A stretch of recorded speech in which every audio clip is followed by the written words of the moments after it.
जिस तरीके से प्राइवेटाइजेशन किया जा रहा है, इलाहाबाद विश्वविद्यालय के ही हालात को देख लें। एक सेंट्रल यूनिवर्सिटी है, आज इस सेंट्रल यूनिवर्सिटी में कहाँ तो ज़रूरत थी कि और ज़्यादा पैसे लगाए जाए, सरकार इस पर और ज़्यादा पैसा खर्च करे, कहाँ तो इसके हालात और जर्जर किए जा रहे हैं। छात्रों की जेब से पैसा वसूल करके विश्वविद्यालय को चलाने की कवायद की जा रही है, और जिसका परिणाम है कि यही सेंट्रल इलाहाबाद विश्वविद्यालय, जो कभी IAS PCS की फैक्ट्री हुआ करती थी, जहाँ से कभी तमाम विद्वान निकलते थे, आज ये देश के शीर्ष जो शैक्षणिक जो मानक संस्थाएं हैं उसके सूचनांक में ये कहीं नहीं छाड़ता। न NAAC की रैंकिंग में है, न NIRF की रैंकिंग में इलाहाबाद विश्वविद्यालय केंद्रीय विश्वविद्यालय होने के बावजूद बाहर है। सरकार कहती है हर कदम पर विकास का है, सरकार सड़कें दिखाती है, सरकार बड़ी बिल्डिंगें दिखाती है और कहती है देश विकास कर रहा है।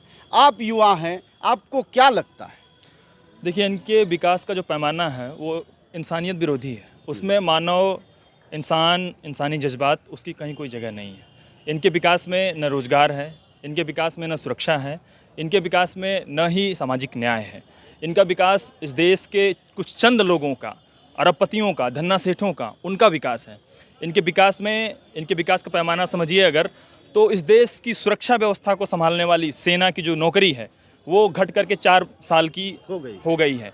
अगर ये इसी तरीके से विकास करते रहे तो अभी जो बची खुची सरकारी सेवाएं हैं, सरकारी नौकरियां हैं, वो भी घट करके 4 साल हो जाएंगी। और इनका यही हस्र रहा तो इलाहाबाद विश्वविद्यालय जैसे पब्लिक एजुकेशनल इंस्टीट्यूशन में ताले लग जाएंगे, और इस तरह के जो पब्लिक सर्विसेज हैं जिसके माध्यम से इंडिया का एक मिडिल क्लास उभरा है, जिससे दुनिया में भारत का नाम हुआ, जिसके वजह से भारत की एक अपनी पहचान बनी, जिसकी वजह से भारत एक सुपर पावर बन करके उभरने की कगार पर आया, ये उस पूरे इंडिया को कंगाल कर देंगे। उस कगार पर इन्होंने इनके विकास का पैमाना जो है वो इस इंसानियत विरोधी है, उन्होंने यहाँ पर ला करके खड़ा किया है। शिक्षा से बेदखली हो रही है, जिस तरीके से प्राइवेटाइजेशन किया जा रहा है, इलाहाबाद विश्वविद्यालय के ही हालात को देख लें। एक सेंट्रल यूनिवर्सिटी है, आज इस सेंट्रल यूनिवर्सिटी में कहाँ तो ज़रूरत थी कि और ज़्यादा पैसे लगाए जाए, सरकार इस पर और ज़्यादा पैसा खर्च करे, कहाँ तो इसके हालात और जर्जर किए जा रहे हैं।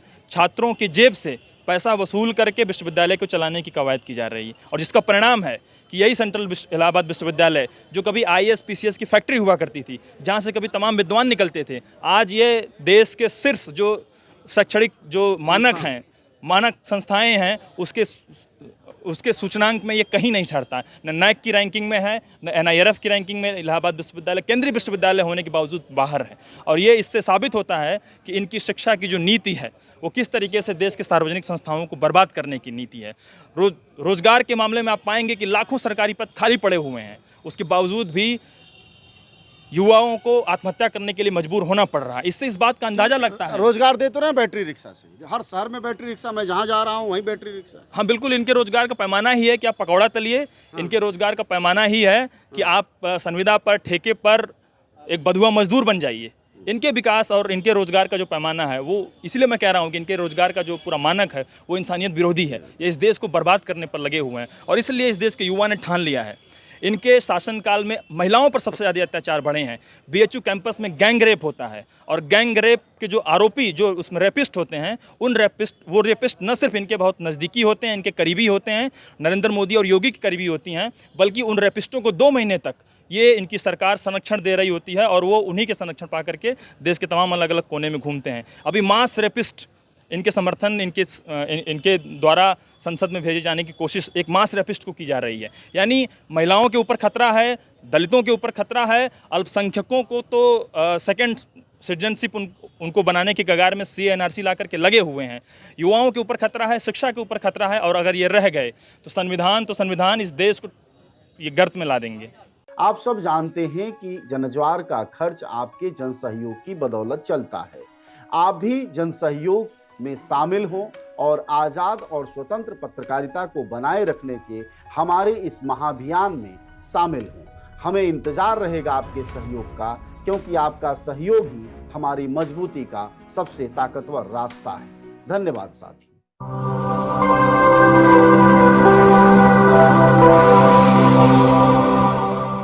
जनज्वार, जनता की मीडिया।